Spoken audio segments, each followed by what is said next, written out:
Bachawat award Godavari నది మీద sub basin wise రాష్ట్రాల వారీగా నీటి పంపిణీ చేసింది కనుకనే సెంట్రల్ వాటర్ కమిషన్ 76 ప్రాజెక్టులను ఇప్పటి వరకు గోదావరి నది మీద అనుమతులు ఇచ్చింది.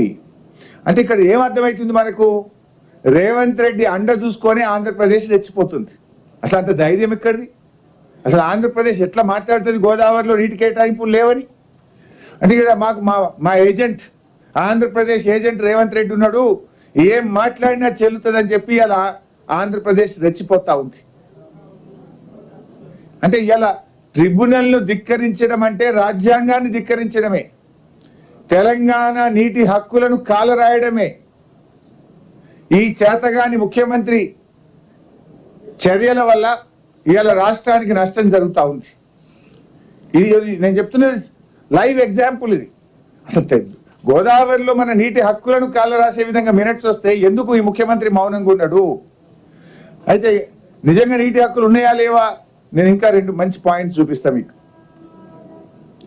ఇది బీఆర్ఎస్ ప్రభుత్వం అధికారంలో ఉన్నప్పుడు సీతారామ లిఫ్ట్ ఇరిగేషన్ ప్రాజెక్టుకు మేము అనుమతులు తెచ్చినాం. ఇది తెచ్చినప్పుడు ఇలా క్వాంటిఫై చేసిండు, ఆంధ్రప్రదేశ్కి ఎన్ని నీళ్లు, తెలంగాణకి ఎన్ని నీళ్లు అని చెప్పి సీతారామ ఎత్తిపోతల పథకానికి అనుమతి తెచ్చినప్పుడు మేము చాలా జాగ్రత్తగా ఆ రోజు సిడబ్ల్యూసిలో ఒత్తిడి పెట్టి దీని అనుమతి తెచ్చేటప్పుడు రాయించినాం ఆంధ్రప్రదేశ్కి ఎన్ని నీళ్లు.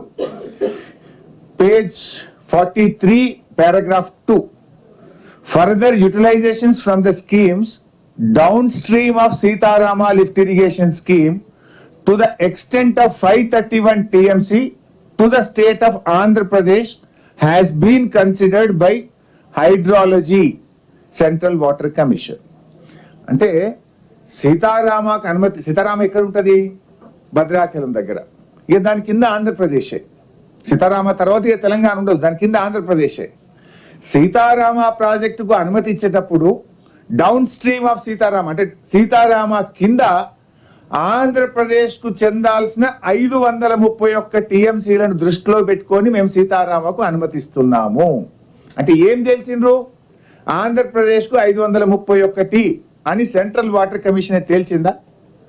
ఇంకా ఇదే లెటర్లో last, as planned utilisations from the project is much below the 75% dependable net yield at project site and downstream sanction utilizations have been duly taken care of. Therefore, in accordance with the said guidelines for examination of projects, the consolidated DPR of Sitarama lift irrigation project, Seethamma Sagar multi-purpose project is acceptable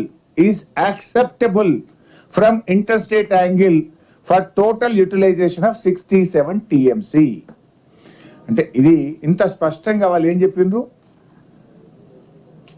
ఆంధ్రప్రదేశ్కు down స్ట్రీమ్లో ఉండే నీళ్లను దృష్టిలో పెట్టుకున్నాం, పై భాగంలో తెలంగాణకు ఈ సీతమ్మ సాగర్ ప్రాజెక్టుకు అవసరమయ్యే 67 టీఎంసీల నీటి లభ్యత ఉంది, దీన్ని యాక్సెప్ట్ చేస్తున్నాము అన్నారు. మరి నీటి కేటాయింపులో లేకపోతే ఇదే సెంట్రల్ వాటర్ కమిషన్ చెప్పింది కదా. జిఆర్ఎంబి అనేది part of central water commission. Central water commission ఆంధ్రప్రదేశ్కు 531 అని తేల్చింది. తేల్చి మన 968 మనకు తెలంగాణకు సబ్ బేసిన్ వైజ్ కేటాయింపుల్లో భాగంగా 968 టీఎంసీలు తెలంగాణకు ఉన్నాయి. దాంట్లో ఈ 67 టీఎంసీలు సీతమ్మ సాగర్ ప్రాజెక్టుకు కేటాయిస్తున్నాము అని సెంట్రల్ వాటర్ కమిషన్ ఇచ్చిన ఆర్డర్. ఇంకొక ఇంట్రెస్టింగ్ అండ్ ఇంపార్టెంట్ డాక్యుమెంట్ కూడా మీ ముందు పెట్టా. ఇది సెంట్రల్ వాటర్ కమిషన్ ఆంధ్రప్రదేశ్కు మొత్తం గోదావరి నీటిని స్టడీ చేస్తూ ఇచ్చిన రిపోర్ట్. ఇక్కడ ఏమంటాడు జిఆర్ఎం బోర్డు, అసలు నీటి కేటాయింపులే చేయలే, బచావత్ ట్రిబ్యునల్ అంటున్నారు. బట్ ఇది central water commission hydrology studies organisation assessment of water availability in Godavari and its sub basins